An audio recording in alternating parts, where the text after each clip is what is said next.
안녕하세요. 아이플러스TV 전우경입니다. 아이플러스TV에 와주신 여러분 환영합니다.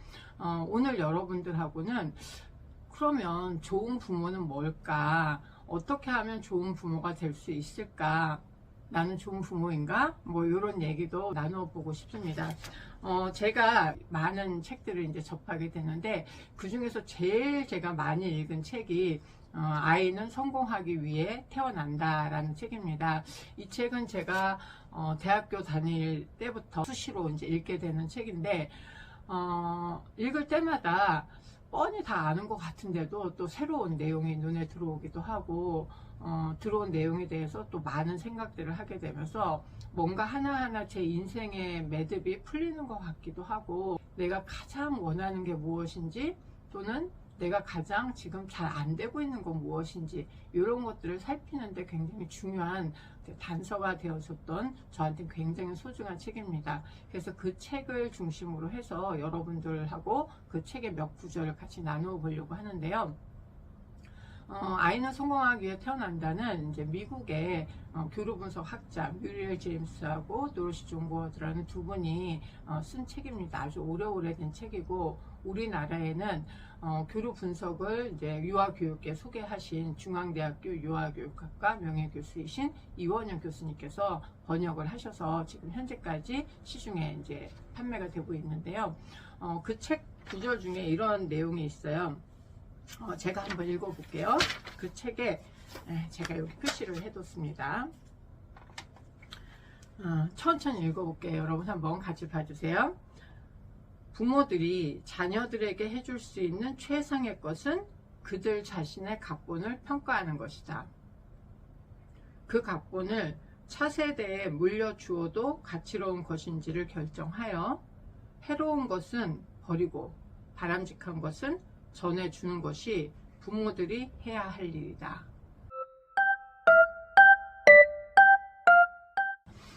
각본이라는 건 이제 뭐 예를 들어서 우리를 한 명의 연기자라고 생각을 해보는 관점인데요.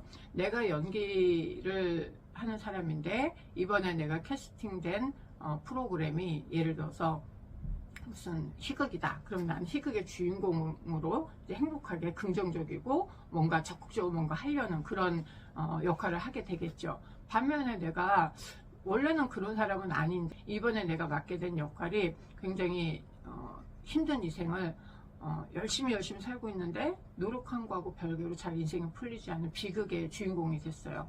그러면 자꾸만 지치고 안타까워하고 그렇지만 포기할 수 없는 것 때문에 혼자서 또 애쓰고 하는 그런 역할을 하겠죠. 그래서 그런 것처럼 우리들은 사람들은 어쩌면 한 번 사는 인생을 자기 스타일대로 사는 것 같지만 사실은 어떤 점에서 보면 남자는 뭐 남자답게 마지는 마지답게 막내는 막내답게 뭐 이런 식의 생각들이 아직 우리 주변에 꽤 많이 있잖아요. 그래서 그런 것들을 좀 중심으로 봤을 때 우리들은 어쩌면 마치 배우처럼 어떤 드라마에 캐스팅되어서 나한테 부여된 역할에 충실하게 사는 사람의 모습일 수도 있겠다라는 관점을 우리들이 인생을 각본에 따라 산다라고 이야기를 하기도 합니다. 우리에게로 한번 돌려볼게요, 여러분들.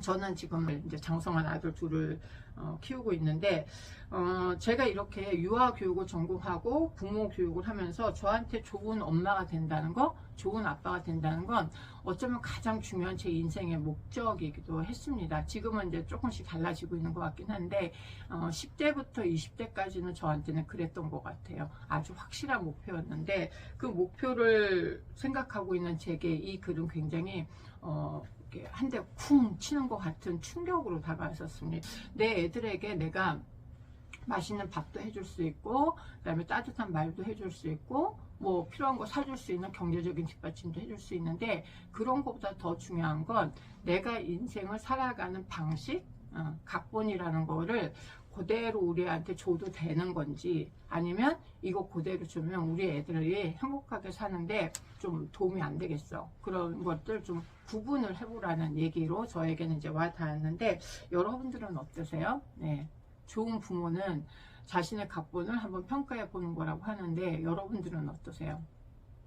또 부모 입장뿐만 아니라 부모의 영향을 받으면서 성장한 우리들에게도 이 의미는 동일하게 적용이 될 수 있을 것 같아요. 다 큰 성장한 자녀로서 나는 우리 부모에게 받았던 각본을 그대로 갖고 가도 될 것인지 한번 생각해 볼 수도 있고, 나를 엄마 아빠라고 부르는 내 아이들, 금쪽 같은 내 애들, 내 목숨보다 더 소중한 내 애들 앞에서 내가 지금 살아가는 방식이라고 하는 각본을 그대로 줘도 될 것인지, 아니면 그렇지 않는 게 더 나을 것인지, 이런 것들은 우리가 인생에 한 번쯤은 좀 살펴보는 용기, 살펴보는 시간, 살펴보려는 노력이 필요하다고 생각이 됩니다. 우리들은 결국은 자기의 부모에게서 부모가 되는 방법을 배운답니다. 정말 다양스럽게도 저는 유아교육을 공부해서 도움을 많이 받았습니다. 참 감사한 일인데, 또 어떤 분들은, 더 많은 분들은 나는 유아교육에는 그다지 관심이 없었어요. 나는 열심히 살아오긴 했는데 우리 아이를 딱 낳아서 우리 애를 어떻게 키우는 게 좋을까, 나 얘한테 좋은 부모 되고 싶어 라고 생각은 하고 있지만, 막상 나를 이렇게 쳐다보는 그 아이한테 내가 어떤 말을 하고 그 말을 어떤 표정을 하고 어떤 식의 행동을 하는 게 얘한테 좋은 건지는 딱히 잡히는 게 없네요. 그래서 우물쭈물하고 있는데 그 와중에도 시간은 째깍째깍 흘러가서 마음이 되게 조급해져요. 어떻게 해야 돼요? 어떻게 해야 돼요? 라는 어려움을 호소하시는 분들도 또 많이 계시기도 합니다. 그분들인 경우에는 아이를 사랑하는 마음은 똑같겠지만, 내가 이 아이한테 어떻게 해줘야 되지? 라는 질문을 가졌을 때 나한테 이렇게 하면 되지 않을까? 라고 나올 수 있는 내 안의 대답은 무엇이냐면, 우리 부모가 나를 키워줬던 방식, 그게 유일한 방법으로 잡히는 경우가 더 많아요. 그럴 때 여러분들이 우리 부모가 나를 사랑했고, 또 지금 생각해보니 그건 좀 아쉬웠어 라는 구석도 있긴 하지만, 부모님이 일부러 그러신 것도 아니고 그때는 그게 가장 최선의 선택이었을 수도 있고, 또는 우리 부모님의 형편에서는 그 정도만 하신 것도 정말 감지덕지해 라고 생각할 수 있긴 하지만, 우리 부모님이 나를 키워줬던 방식은 지금 내가 우리 애를 키우는 방식에는 적합하지 않을 수도 있어. 우리 부모님은 그렇게 크는 게 좋다고 생각하셨지만 나는 조금 부모님의 입장하고는 다르네 라는 생각이 들 수도 있잖아요. 내가 우리 부모님 키워준 방식대로 내 아이한테 할 가능성이 많은데, 그때 내가 키워준 방식이 내 아이에게 그대로 줘도 될런지, 그대로 주면 안 될런지 라는 질문을 스스로에게 해보고, 그대로 줘도 돼요 하면 정말 행운이세요. 정말 복을 많이 받으셨어요. 축하드립니다.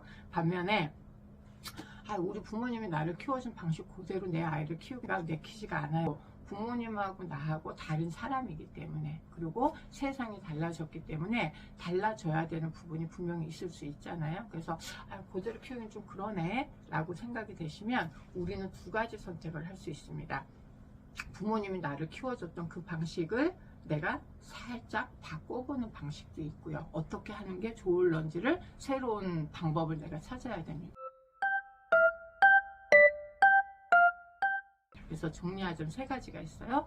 부모님이 나를 키워준 방식 그대로 내 아이를 키워도 되겠다. 또는 내가 아직 부모가 아니라면 우리 부모님이 나를 키워준 방식 그대로 내가 살아도 되겠다 라는 거 1번. 그대로 가는 거 플러스 거기에다가 뭔가를 더하거나 살짝 바꾸어서 변화시키는 방법이 필요할 것 같아요 라는 거는 이제 두 번째 방법이 될 수 있고, 새로운 방법을 찾아내려는 노력, 창조하는 방법, 만들어내는 방법을 우리가 같이 고민을 해봐야 될 것 같습니다. 이런 방식을 이제 교류 분석하셨던 분들은 이렇게 이야기하셨어요. 셀프 리페어런팅, 자기 재양육이라고 이야기를 하는데, 내가 나의 부모가 되어서 나를 다시 한번 양육하는 시기를 인생에서 두 번째로 가진다. 근데 그거를 누가 하느냐면 내가 한다라는 의미를 담아서 셀프 리페어런팅이라고 이야기를 하고 있습니다. 여러분이 여러분을 키우는 거예요. 일단 여러분들이 아이를 키우면서, 또는 내가 일상생활을 하면서 내가 생각해도 나 왜 이러지 싶을 때 있잖아요. 이렇게 좀 아쉽게 생각되는 구석들, 그게 무엇인지를 한번 살펴보시고요. 주변 사람들 이렇게 관찰을 한번 해보세요. 저렇게 하면 참 좋겠다 하면서 내가 눈이 자꾸만 가고 따라하고 싶을 만큼 좋아하는 모습은 무엇인지 그런 것들 이렇게 찾은 다음에 찾은 것들을 한번 살펴보는 거예요. 그걸 그대로 카피한 것처럼 해도 괜찮은지, 지금 해도 괜찮은지, 한 번은 할 수 있는데 이거를 10번 계속 지속할 수 있는지, 한 번 하고 그냥 땡 하면 더 속상하지 않을까? 이런 것들도 좀 가늠을 해보는 거죠. 그래서 그런 것들이 꼬리에 꼬리를 물고 이루어질 때 조금씩 내 걸로 이제 나의 안에 자리를 잡게 된다고 합니다. 그러는 것들이 이제 자기 재양육이라고 하는데, 근데 저한테는 어떤 게 제일 아쉬웠느냐면 조금 더 애들한테 이건 이거야, 저건 저거야 라는 얘기를 분명하게 선을 좀 그어줬었으면 좋았겠다 라는 생각이 지금에서야 좀 듭니다. 그래서 조금 더 분명한 부모의 통제, 안전한 한계선 이런 것들을 좀 지워줬으면 좋았겠네 라는 생각이 들고, 그런 것들을 주변 사람들 어떻게 하나 이렇게 봤더니 그 애들하고 그 일을 네가 하면 그 다음에 이런 일이 생길 수 있어. 그래서 그렇게 하는 것보다는 이렇게 하는 게 좋을 것 같은데 너는 어때? 하면서 아이랑 그 상황에 대해서 구체적인 얘기를 주고받는 주변의 분들, 그런 분들을 볼 때 와, 저런 방법이 있었어, 나도 따라했으면 좋겠다 라는 마음이 들더라고요. 그래서 그것들을 이제 제가 한번 해보려 했는데, 애들이 그런 걸 하려면 어느 정도 좀 말귀가 통해야겠죠. 그래서 내 애가 2살, 아직 말이 충분히 발달이 안 된 애라면 부모님이 그렇게 하기가 힘들 것이고, 그 애가 10살이 되어서 말귀가 통한다 하더라도 너무 간절히 원하는 그 애한테 내가 이렇게 저렇게 얘기를 하기에는 애가 너무 엄마는 내 마음을 몰라줘 라고 섭섭하게 생각할 수도 있겠죠. 그래서 그런 주변 상황들을 고려를 해서 내가 내 아이한테 필요한 어떤 적정한 한계선을 주어야 될 때 적정한 타이밍을 잘 선택을 해서 해야 아이가 부모랑 자기 문제에 대해서 나누니까 괜찮다, 그럼 뭐 다음에 또 이럴 필요가 있으면 한번 해보지 하면서 그 다음을 우리가 또 기대를 해볼 수 있을 것 같습니다. 대개 부모는 내 아이한테 좋은 부모가 되고 싶어 하고, 그렇기 때문에 사람들은 부모가 되면서 더 성장하는 자기가 될 수 있는 절호의 기회를 경험하기도 한다고 합니다. 부모뿐만 아니라 우리들도 그냥 한 사람의 인간으로서 하루하루 잘 살고 싶은데, 대개는 인생을 살아가는 방법을 자기 부모와의 어렸을 때의 경험을 기반으로 해서 우리가 쓰게 되니까, 그런 나를 이렇게 천천히 한번 돌아보시면서 그대로 가져갈 건 무엇인지, 살짝 바꿀 건 무엇인지, 새로 만들 게 무엇인지를 한번 찾아보시고, 그런 것들을 찾을 때 좀 이렇게 하는 건 나한테 듣게 안 돼 라고 생각되는 한 가지 특성 찾고, 그런 것들을 주변 사람들 어떻게 하는지 살펴봐서 내 마음이 끌리는 게 무엇인지를 잡으신 다음에 잡아낸 그 특성을 내가 마음만 먹으면 지속할 수 있는 가장 적절한 조건은 무엇인지, 이런 것들을 한번 생각해 보시는 것이 착착착 이루어지면 아싸 이렇게 하면 되는구나 하면서 내가 생각해도 나 괜찮은 인간이야 라고 생각이 돼서 더 재밌게 살 수 있겠다는 기대감을 나 스스로 속에서 채울 수 있는 굉장히 참 좋은 기분을 경험하게 되더라고요. 그런 경험을 여러분들하고 같이 나눠봤으면 하는 바람에서 오늘 이 얘기 같이 나눠봤습니다. 여러분들 고맙습니다.